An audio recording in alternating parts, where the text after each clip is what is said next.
5,000 elite alien soldiers invaded Earth, and were crushed to death in 30 seconds without a single human firing a shot. I am not going to sugarcoat this for you. Commander Vextel was an idiot.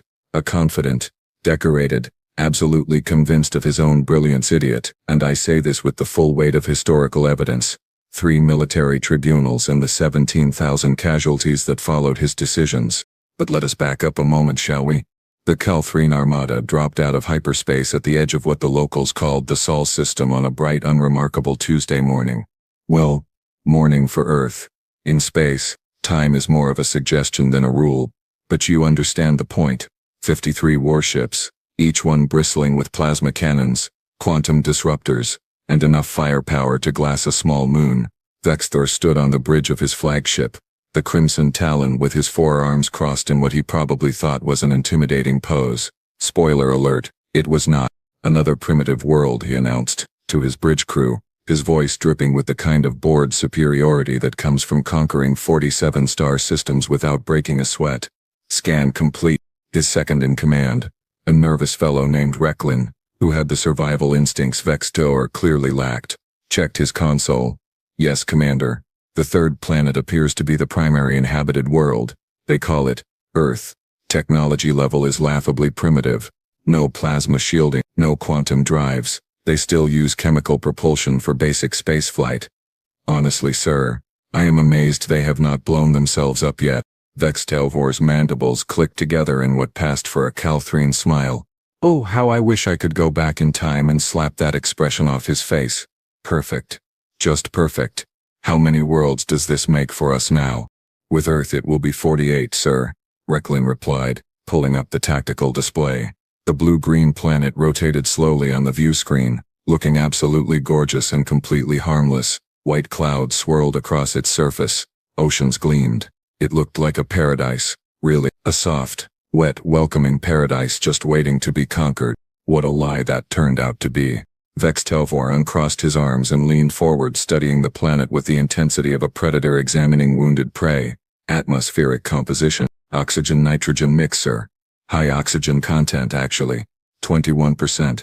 Very breathable for us. Gravity readings show. Recklin paused, his antenna twitching slightly. Gravity is reading at 9.8 meters per second squared. And that means what exactly, for those of us who do not speak science? Vextelwer asked, waving one hand dismissively. Recklin hesitated. That hesitation, that tiny moment of uncertainty, should have been a warning, should have been a massive, blaring, impossible to ignore alarm bell, but Vextel was too busy being confident to notice. It means the gravity is stronger than most worlds we have encountered, sir. Significantly stronger than our home world. How much stronger? Approximately 2.8 times stronger, Commander. There was a pause. A long, meaningful pause that everyone on that bridge should have paid attention to. But Vextelvorn just laughed. Actually laughed. The sound echoed across the command deck like the universe's worst joke. Our soldiers are the finest warriors in 12 sectors, Recklin. I think they can handle a little extra weight. Besides, look at the inhabitants. The view screen shifted to show intercepted broadcasts from Earth's surface. Humans. Soft, squishy, fragile-looking humans going about their daily lives. Walking their animals, driving their primitive vehicles, playing their bizarre games. They looked pathetically weak. No exoskeleton, no natural armor plating, no claws or fangs or defensive spines, just soft skin and vulnerable organs wrapped in colorful fabric. They look like they would pop if you squeezed them too hard, Vextelvar observed. And his bridge crew chittered in agreement. Prepare the invasion force, full assault. I want boots on the ground within the hour. This will be the easiest conquest in Calthrine history.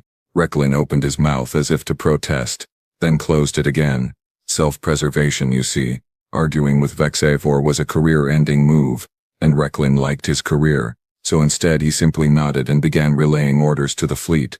The invasion force assembled in the lower hangar bays, 5,000 of the Calthrine Empire's finest shock troops, each one a veteran of multiple campaigns. They strapped on their combat armor, checked their plasma rifles, and boarded the assault carriers with the casual confidence of soldiers who had done this dozens of times before. To them, this was just another day at the office, another weak species, another easy victory. Commander Vextelwer watched the preparations from his command throne, a satisfied expression on his alien face. In his mind he was already composing the triumphant report he would send back to the Calthrine High Command. He imagined the medals, the promotions, the glory. What he should have been imagining was the medical bay, and the body bags. So many body bags. But we are getting ahead of ourselves. The assault carriers launched from the Crimson Talon's hangar bays, engines burning bright as they descended toward Earth's atmosphere. 50 carriers, each packed with 100 soldiers, screaming toward the planet's surface in tight formation. Vexthor leaned back in his throne and allowed himself a moment of pure, unadulterated confidence. 48 systems. After today, it would be 48 systems under Calthrine control. Not bad for a career, really. Sir, Recklin said quietly from his station, the assault force is entering the atmosphere now. Landing zone is confirmed. A relatively isolated area the humans call Nevada. Minimal population density. Minimal resistance expected. Excellent, Vexthor purred. Let us show these primitives what real power looks like. Oh, Commander. If only you knew. If only you had the slightest clue what was about to happen. But you did not. None of them did. And that, my friends, is where our story truly begins. With 50 assault carriers full of confident doomed soldiers plunging toward a planet that was about to teach the Calthrine Empire the most painful lesson in its entire history. Gravity, as it turns out, does not care about your confidence. It does not care about your combat experience. It does not care about your plasma rifles or your tactical superiority, or your 47 conquered systems. Gravity just is. And on Earth, gravity is absolutely merciless. The first carrier touched down in the Nevada desert at approximately 1400 hours local time. The landing was textbook perfect. Thrusters fired. Stabilizers engaged. The craft settled onto the sandy ground with barely a shudder. Inside, Squad Leader Thalrix stood at the front of the deployment bay, his plasma rifle held ready, his 3 eyes scanning the tactical display built into his helmet. All right, soldiers. He barked into the comm system. Standard deployment. Secure the perimeter. Establish defensive positions. Show these primitives what Calthrine's superiority looks like. On my mark. 3, 2, 1, mark. The deployment ramp dropped with a hydraulic hiss. Bright sunlight flooded into the carrier. Thalrix took his first step onto Earth soil and immediately knew something was catastrophically, horrifyingly wrong. His leg buckled, not bent, not strained, buckled. The reinforced exoskeleton around his knee joint, designed to withstand direct plasma fire, crumpled like paper. He heard the crack before he felt it. A sound like a tree branch snapping. Except the tree branch was his femur. Both of them. Actually, the pain hit him half a second later, white-hot agony that made his vision blur. Thalrix opened his mouth to scream and discovered he could not draw enough breath. His lungs, his beautiful, efficient Calthrine lungs, were being compressed by his own ribcage. The weight. Oh, ancestors preserve us, the weight. It felt like someone had parked a cargo hauler on his chest. His spine curved under pressure it was never ever designed to handle. He collapsed face first onto the ramp. Behind him, 99 other soldiers took their first steps and immediately joined him in a chorus of breaking bones and agonized screaming. The entire squad went down like dominoes. Exoskeletons shattered. Armor plating cracked. Bodies that had survived plasma fire and explosive decompression were simply crushed by the unrelenting, merciless force of Earth's gravity. Up on the Crimson Talon, Commander Vexthor watched his tactical display with growing confusion, then horror, then absolute panic. What is happening down there? Recklin, give me a visual. The main view screen flickered to life, showing the feed from Thalex's helmet camera. The image was sideways, angled toward the ground, because Thalex was lying on his side, unable to move, watching his own blood pool on the metal ramp.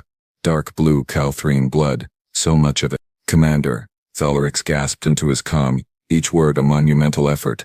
Cannot move. Gravity, crushing us. Bones, breaking. Need, extraction. Now. Vexthor stared at the screen in disbelief. You are elite soldiers.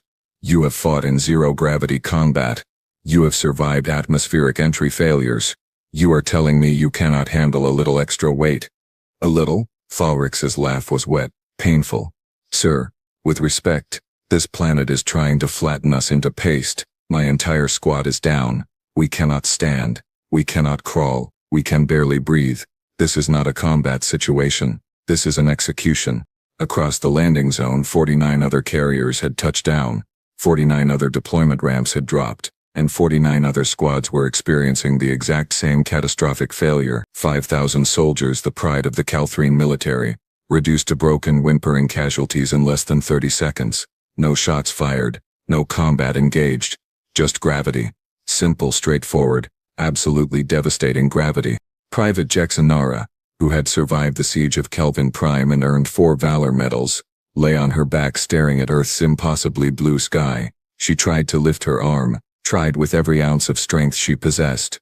Her arm moved approximately 3 centimeters before the muscles tore. She felt her shoulder joint dislocate. The pain was extraordinary, educational even. She was learning in excruciating detail exactly how many ways a body could break under pressure.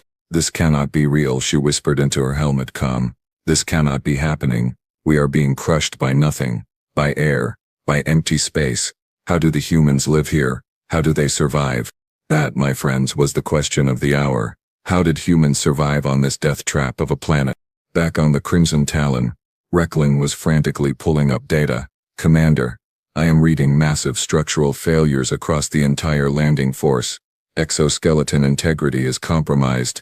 I am detecting bone fractures in 98% of deployed soldiers. This is a complete disaster, sir." Vextor's mandibles trembled. How is this possible? The gravity readings were in the reports. "Yes, sir, but we have never encountered a species that evolved in gravity this strong. Our biology, our skeletal structure, our entire physiology developed on a world with 0.35 standard gravities. Earth has 1 full standard gravity. For us, that is nearly 3 times what our bodies can handle. We are not built for this, Commander. We are simply not built for this." On the ground, Thalrix watched through failing vision as his soldiers tried desperately to retreat back into the carriers. Tried and failed. Those closest to the ramp managed to drag themselves a meter, maybe 2, before their bodies gave out completely. One soldier, Kexval, actually managed to grab the edge of the ramp and pull himself halfway up before his arms literally separated from his shoulder joints. The screaming. "Oh, the screaming will haunt my people's military academies for generations." "Abort," Vextau finally said, his voice hollow. "Abort the landing. Get them back to the ships. Medical teams to stand by. All carriers. Immediate extraction. Now." But here is the thing about immediate extraction on a high-gravity world when your soldiers cannot move. It is not immediate. It is not even slow. It is almost impossible. The carrier pilots tried to lower emergency grav sleds, tried to deploy automated retrieval systems, but every piece of equipment they sent down was designed for normal Calthrine gravity. On Earth, the grav sleds could barely hover. The retrieval drones crashed within seconds. Thalrix lay on that ramp for 45 minutes before help arrived.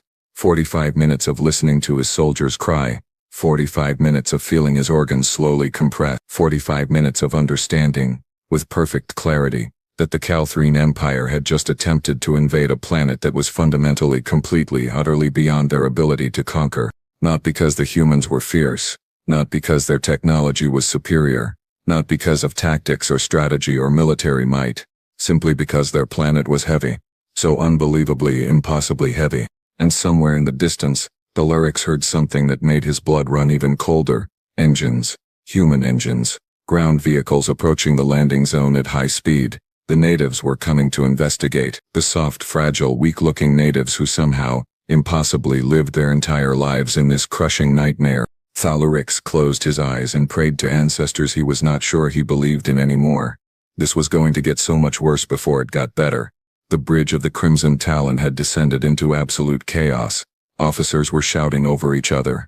Alarms blared from every console. Medical reports streamed in faster than anyone could read them. And Commander Vextor, the great conqueror of 47 systems, stood frozen in the middle of it all, watching his career collapse in real time.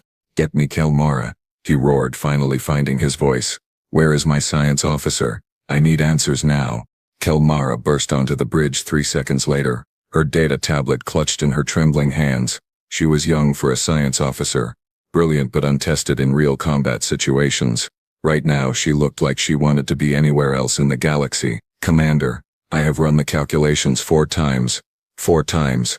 The numbers do not lie." "Then explain to me how 5,000 soldiers are being killed by standing still." Vextor grabbed the tablet from her hands, staring at the data as if glaring at it hard enough would make it change. It did not change. Numbers are stubborn that way. Kalmara took a shaky breath. Sir, our homeworld Calth has a gravitational acceleration of 3.4 meters per second squared. We evolved there. Our bones, our muscles, our entire cardiovascular system developed to function optimally in that environment. Earth has 9.8 meters per second squared. That is 2.88 times stronger. I know basic math, Kalmara. Then you understand the problem, sir. Our soldiers are not just carrying extra weight. Their organs are being compressed. Their blood is pooling in their lower extremities because their hearts cannot pump effectively against that gravitational force. Their spines are compressing under loads they were never designed to bear. Standing upright on Earth is like carrying 3 times your body weight on our home world. Every single second. Recklin pulled up a comparison chart on the main view screen. It showed a Calthrine soldier next to a human, both with their skeletal structures highlighted. Look at the bone density difference, Commander. Human bones are nearly twice as dense as ours. Their muscle mass is substantially higher. Their hearts are larger and more powerful. They are built for this gravity. We are not. We are fundamentally incompatible with this planet. Vexthor stared at the comparison, his mind refusing to accept what his eyes were seeing. But they look so soft, so weak. How can they be stronger than us? Because strength is relative, sir. Kalmara's voice cracked slightly. She was clearly terrified of contradicting her commander, but the scientist in her could not stay silent. A human child playing on Earth is experiencing more gravitational stress than our elite warriors experience during combat training. They live their entire lives in conditions that would hospitalize our best athlete. Every step they take, every movement they make, they are fighting against a force that is killing our soldiers right now. The medical reports continued scrolling across the secondary screens. Fractured vertebrae, crushed organs, cardiac arrest, respiratory failure. The list went on and on. Out of 5,000 deployed soldiers, 4,937 were reporting critical injuries. The remaining 63 were merely severely injured. Not a single soldier was combat capable. Not one. Emergency extraction. Vexthor ordered, his voice hoarse. All carriers pull back. Leave no one behind. Sir, one of the flight officers called out, his antenna drooping in distress. The carriers are reporting problems. The pilots can function because they stayed in the ships, but retrieving the soldiers is proving difficult. Many of them cannot move at all. They are too injured to drag themselves back aboard. Kalmara pulled up video feeds from the surface. The images were nightmarish. Calthrine soldiers sprawled across the desert sand like broken toys. Some tried to crawl toward their ships, making maybe half a meter before collapsing. Others just lay there waiting for help that was painfully slow to arrive. Their armor, their pride, their advanced technology, all of it was useless. Completely, utterly useless. How long do they have? Vexthor asked quietly. Kalmara consulted her tablet. In that gravity, with their injuries, our medical AI estimates most will experience complete organ failure within 2 hours, maybe less. The crushing pressure on their internal organs is relentless, Commander. Every second they spend on that surface they are dying. 2 hours, Vexthor repeated numbly. We have 2 hours to rescue 5,000 soldiers who cannot move from a planet that is actively killing them. Less than 2 hours now, sir. Recklin corrected grimly. They have been down there for 16 minutes already. The bridge fell silent except for the constant ping of incoming casualty reports. Vextelvor looked around at his crew, seeing his own horror reflected in their faces. This was supposed to be easy. This was supposed to be conquest number 48, a simple operation, a routine invasion. Instead, they had just learned the most expensive lesson in Calthrine military history. Some planets do not need weapons to defend themselves. Some planets do not need armies or fleets or sophisticated defense systems. Some planets are weapons. The entire planet, the ground itself, the very air and space that the inhabitants move through every single day without even thinking about it. Earth was not just inhabited by humans.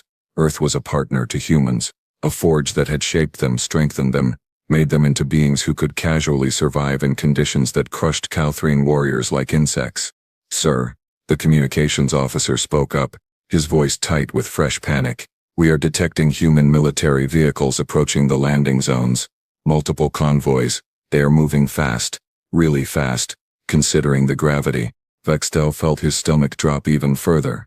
Of course the humans were coming. Why would they not? From their perspective, alien ships had just landed in their territory. Ships full of invaders who were now lying helpless on the ground. How long until they arrive? Vexter asked, though he was not sure he wanted to know the answer. Fastest convoy will reach landing zone 7 in approximately 4 minutes, Commander. 4 minutes. They had 4 minutes before Earth's native inhabitants, the beings who treated this crushing death trap as home, arrived to find 5,000 crippled alien soldiers scattered across their desert. Vexthor sank into his command throne, feeling older than he had ever felt in his entire life. Pritpol medical bays. Every single one.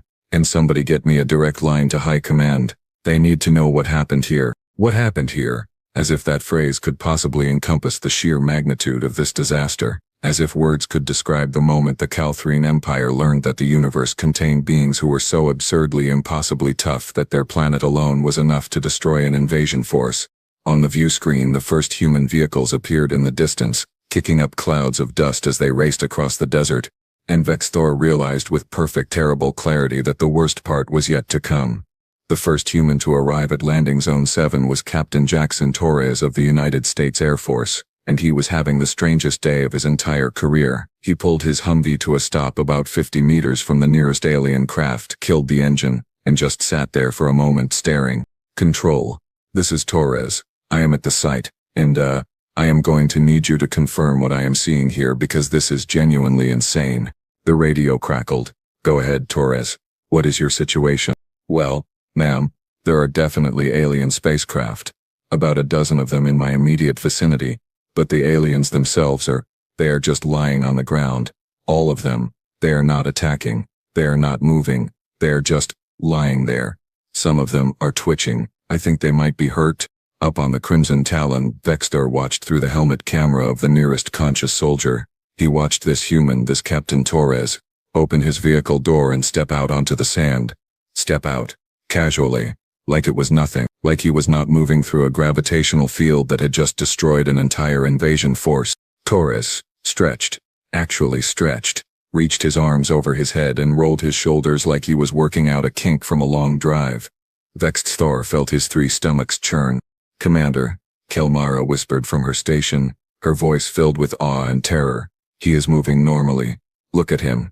He is completely unaffected by the gravity. His posture is relaxed. His breathing is steady. He is not even straining. Another vehicle arrived, this one carrying Sergeant Rebecca Flynn and a medical team. Flynn hopped out of the transport. Hopped. Her boots hit the ground and she landed in a crouch, absorbing the impact with her legs, then stood up smoothly. She was wearing full combat gear, maybe 30 kilograms of equipment, and she moved like it weighed nothing at all. Torres, what have we got? Flynn called out, jogging over to join him. Jogging. This creature, this human was jogging for fun while Calthrine soldiers were being crushed to death 20 meters away. Vexthor made a sound that no commander should ever make. A sort of strangled whimper. Torres pointed toward the nearest carrier. Aliens. Lots of them. They all seem to be injured or incapacitated. I have not seen a single one standing. Actually, wait. He squinted. I have not seen a single one even sitting up. They are all flat on the ground. Flynn pulled out her binoculars and scanned the area. From her elevated position, standing upright like it was the easiest thing in the galaxy, she could see dozens of Calthrine soldiers sprawled across the landing zone. Are they dead? Negative. I can see some of them moving, breathing, I think, but they are definitely not okay. Torres started walking toward the nearest cluster of aliens, his stride easy and confident. Control. Requesting medical support and xenobiologists. We have got what looks like mass casualties here, but I have no idea what we are dealing with. Copy that, Torres. Support is en route. Do not approach the aliens until we know they are not hostile. Torres stopped walking and raised an eyebrow. Ma'am, with respect, I do not think these guys are in any condition to be hostile. Most of them cannot even lift their heads. Private Jacksonara, lying on her back with 3 broken ribs and a shattered pelvis, watched through tear-blurred vision as the human approached. He was huge, not in the way Calthrine were huge. All gangly limbs and elongated torsos. This human was compact, dense, solid. His muscles moved under his skin with terrifying efficiency. Each step he took, normal for him, would have shattered her legs if she tried to replicate it. He crouched down next to her. Crouched. Just bent his legs and lowered himself to the ground like gravity was a suggestion rather than a law of physics. His face appeared above hers and she saw concern in his expression. Concern, not aggression, not fear. He looked at her the way someone might look at an injured animal. "Hey there," Torres said softly. Though of course Jexanara did not understand English. "Can you understand me? Do you need help?" Jexanara tried to speak, managed a weak gurgle. Blood bubbled at the corner of her mouth. Torres pulled out a radio. "Yeah. Control. These aliens are in really bad shape. I think they are dying. Whatever happened here, it was not combat. There is no weapon damage I can see. No blast marks. No burns. They just all seem to have collapsed." Flynn joined him, kneeling beside another alien soldier. "Torres, look at this. Their armor is cracked, but not from weapons fire. It is cracked from the inside out, like something pushed outward on it, or maybe like it was compressed." "Compressed by what?" Flynn looked around at the desert, at the perfectly normal Earth afternoon, at the sky and the ground and the utterly mundane environment. "I have no idea, but whatever did this, it happened to all of them at once." On the Crimson Talon, Kelmara was frantically taking notes. "Commander, are you seeing this? The humans are not just surviving the gravity, they are thriving in it. Look at their movements. Efficient, powerful. Every motion they make would require enormous strength on our homeworld. But here, they do it without thinking. It is as natural to them as breathing." Vexthor watched as Torres stood up, just stood up from a crouch using only his leg muscles, in nearly 3 times Calthrine normal gravity. The human rose smoothly, effortlessly, like he was filled with hydraulics. Then he turned and jogged, actually jogged, back to his vehicle to retrieve medical supplies. "He is playing," Vexthor said hollowly. "That motion, that bounce in his step. He is enjoying himself.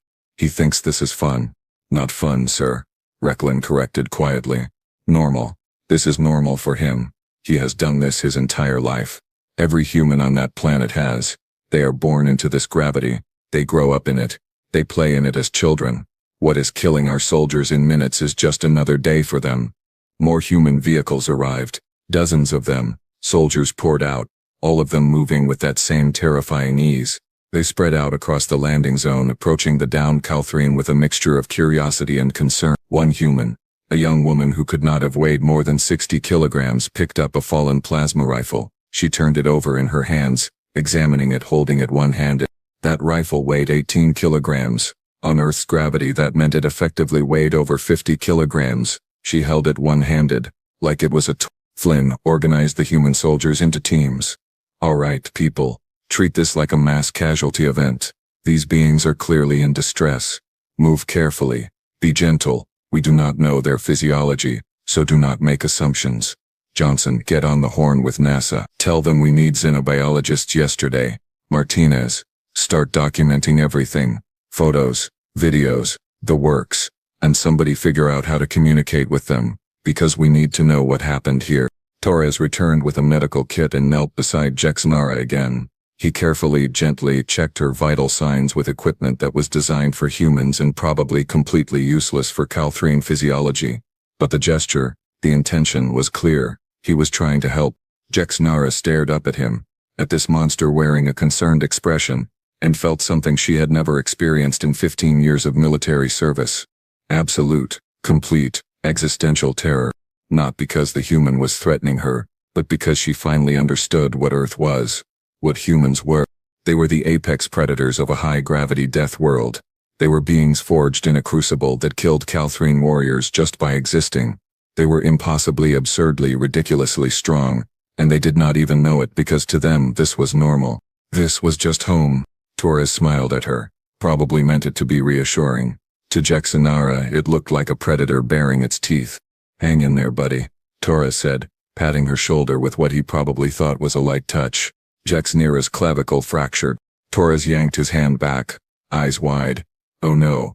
Oh no no no. Control, we have a problem. These aliens are really fragile. I barely touched this one and I think I hurt it worse." And that, right there, was the moment the entire bridge crew of the Crimson Talon understood the full scope of their nightmare.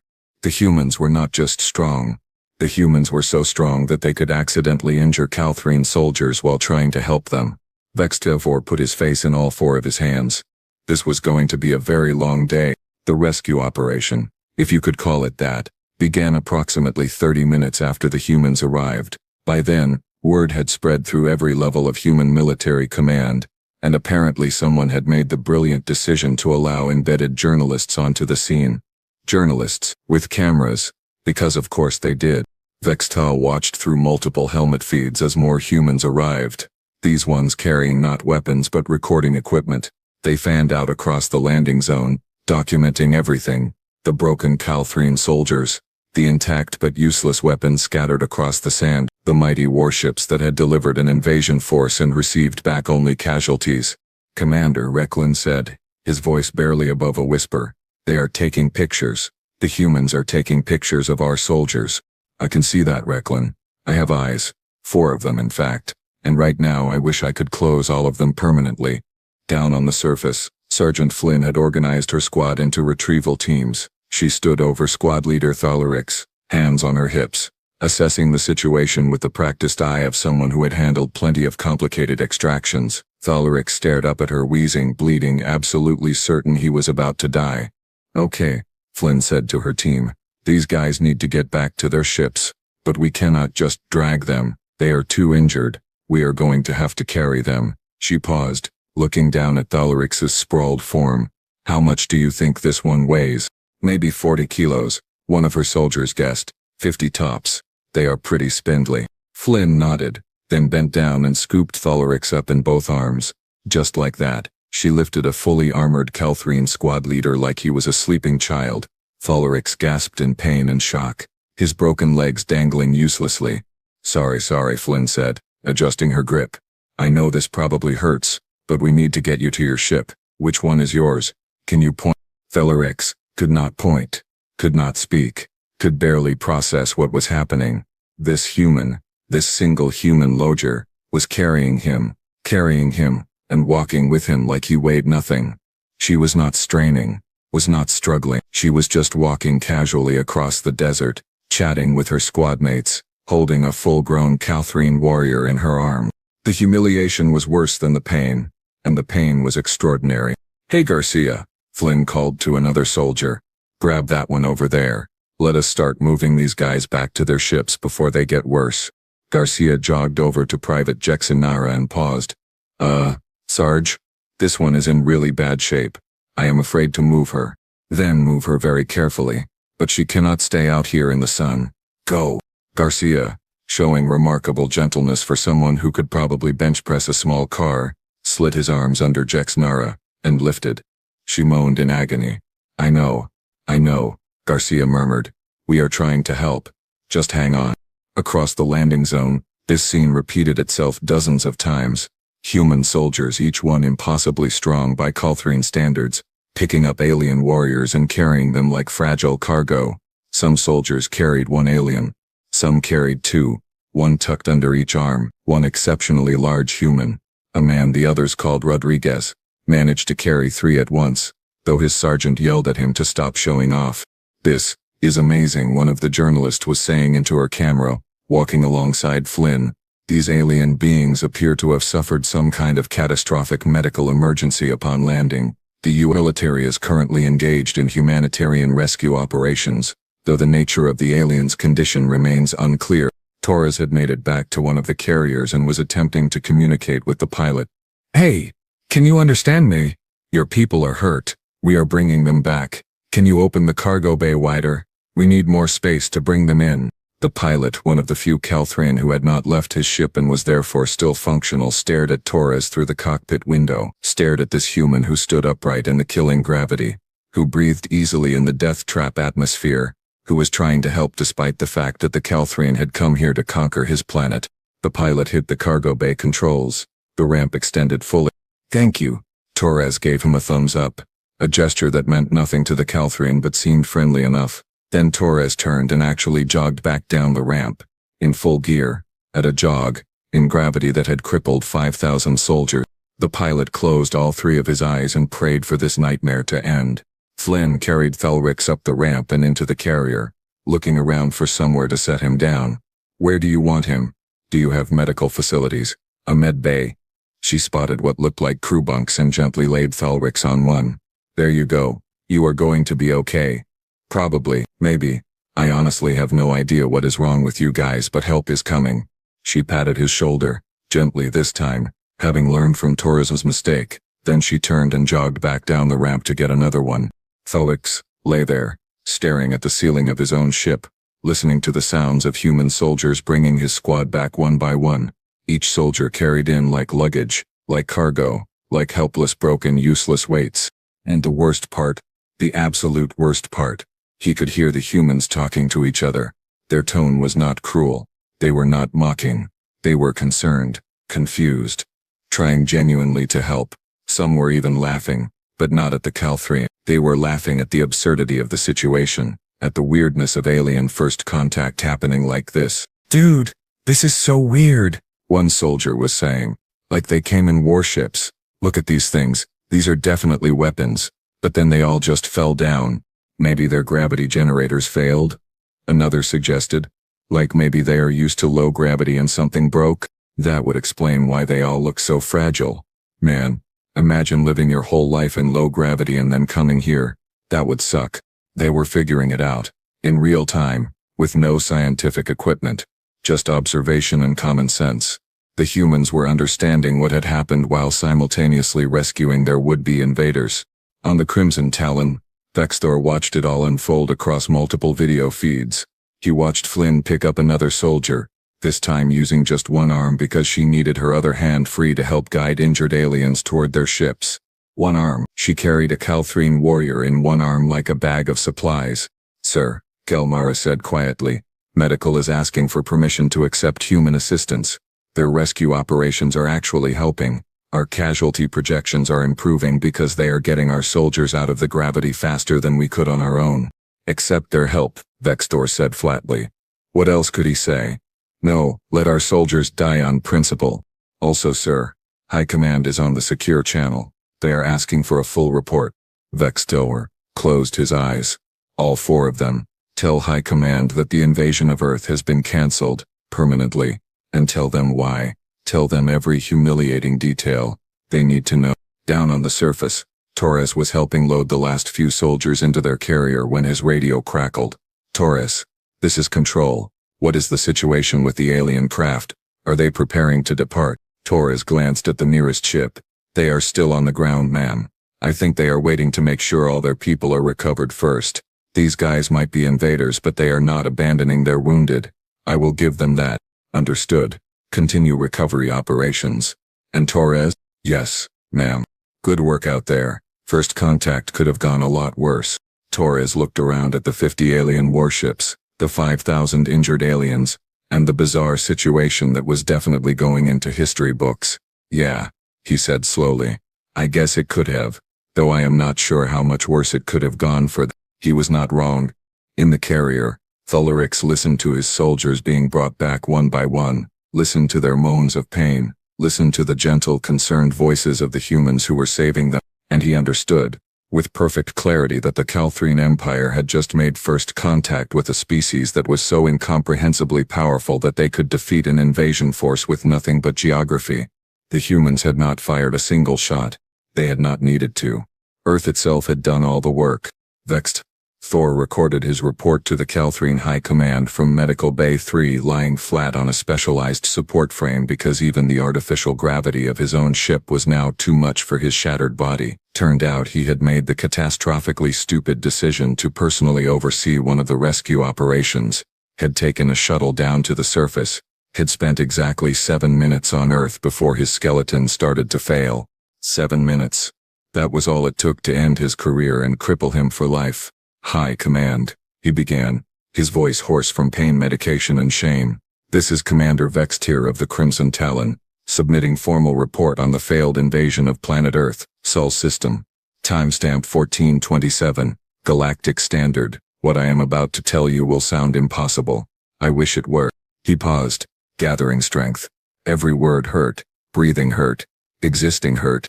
"Earth is a Class 12 death world. I repeat, Class 12. The highest danger classification in our records. The planet's gravitational force is 2.88 times our standard. Not 2.88 times our comfort zone, 2.88 times what our species can survive. We did not invade Earth. We committed suicide on its surface." On the view screen embedded in his medical frame, He could see the faces of the High Command Council, 7 of the most powerful Calthrine in the Empire, and every single one of them looked horrified. Total casualties, Vextor continued. 4,997 soldiers with critical injuries. 3 dead during surface operations. 42 more died during extraction despite human medical assistance. Current fatality projections suggest we will lose another 200 within the next cycle. Those who survive will never serve in combat again. Their bodies are too damaged. I am included in that number. He stopped, fighting back the emotion that threatened to crack his voice completely. The humans did not kill our soldiers. We need to be absolutely clear about that. The humans did not fire a single weapon. They did not deploy any defensive systems. They did not even know we were coming. Earth killed our soldiers. The planet itself. Just by existing. Just by having the gravitational force it naturally possesses. Admiral Kethran, head of the High Command, leaned forward. Commander, explain to us how the native species survives if the conditions are as lethal as you describe. Because they are not natives, Admiral. They are products. They did not choose to live on Earth. They evolved there. Every aspect of their biology is designed for that gravity. Their bones are dense. Their muscles are powerful. Their cardiovascular systems are built to pump blood against crushing force. What kills us in minutes is normal for them. They are born in it. They play in it as children. They live their entire lives in conditions that would hospitalize our Olympic athletes. Vextor pulled up the footage. The High Command watched in silence as humans jogged across the landing zone, as Sergeants Flynn carried Calthrine warriors like they weighed nothing, as Captain Torres moved with easy confidence through a gravity field that had destroyed an invasion force. Watch them, Vextor whispered. Just watch. Every movement they make requires strength that would make them champions on our world. But for them, this is baseline. This is normal. A human child playing is stronger than our trained soldiers. Not because they train harder, not because they have better equipment, because their planet made them that way. Earth is a forge, Admiral, and humans are what it produces. The Council watched the footage for a full 3 minutes without speaking. Finally, Admiral Kethran cleared her throat. What is your recommendation, Commander? Mark Earth as forbidden territory. Highest warning level. No Calthrine ship is to approach within 1 light-year of that system. Ever. Not for conquest. Not for trade. Not for research. That planet is incompatible with our existence at the most fundamental level, and the beings who live there, the humans, they are kind. They rescued our soldiers even after we came to invade them. But Admiral, they are also the most dangerous species I have ever encountered. Not because they are violent, because they are absurdly, impossibly, horrifyingly strong and they do not even realize it. Surely that is an exaggeration, one of the other council members said. One of them fractured a soldier's clavicle by patting him gently on the shoulder.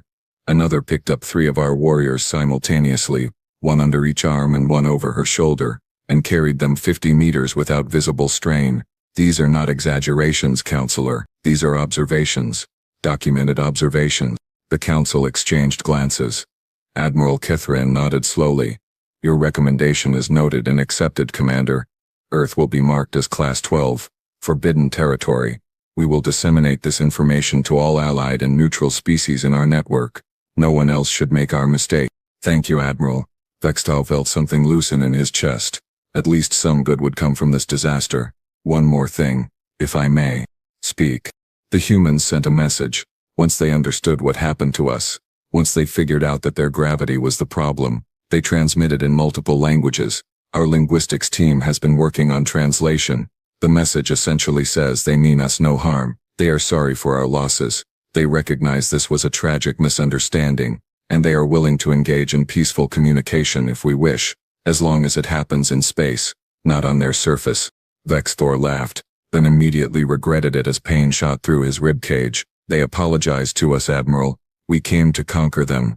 And they apologized, because that is the kind of species that can afford to be gentle. When you are that powerful, when your entire existence is lived at a level of strength that breaks other species, you can afford kindness. You can afford mercy. What happened to Earth's threat assessment? Another counselor asked. Why was it not flagged during initial surveys? Our long-range probes measured the gravity accurately, Vextovor admitted. The data was in the reports. I saw it. I dismissed it. I thought our soldiers could adapt. I thought equipment and training would be enough. I was wrong. Catastrophically, unforgivably wrong. The responsibility for this disaster is entirely mine. Admiral Kithran studied him for a long moment. Commander Vextower, you are hereby relieved of command, effective immediately. You will be reassigned to the Cartography Division upon your recovery, where you will personally oversee the Death World Classification Project. Make sure no other commander makes your mistake. It was a demotion, a massive one, but it was not a court-martial. It was not a firing squad. Given the circumstances, it was mercy. Yes, Admiral. Thank you, Admiral. The transmission ended. Vextor lay in his medical frame staring at the ceiling, listening to the sounds of his ship preparing for departure. The Crimson Talon and the rest of the fleet would limp back to Calthrine space, carrying the broken bodies of soldiers who had learned the hardest lesson in the galaxy. Some planets do not need defending. Some planets are inherently, fundamentally, absolutely hostile to life that did not evolve there. And Earth was the most hostile of all.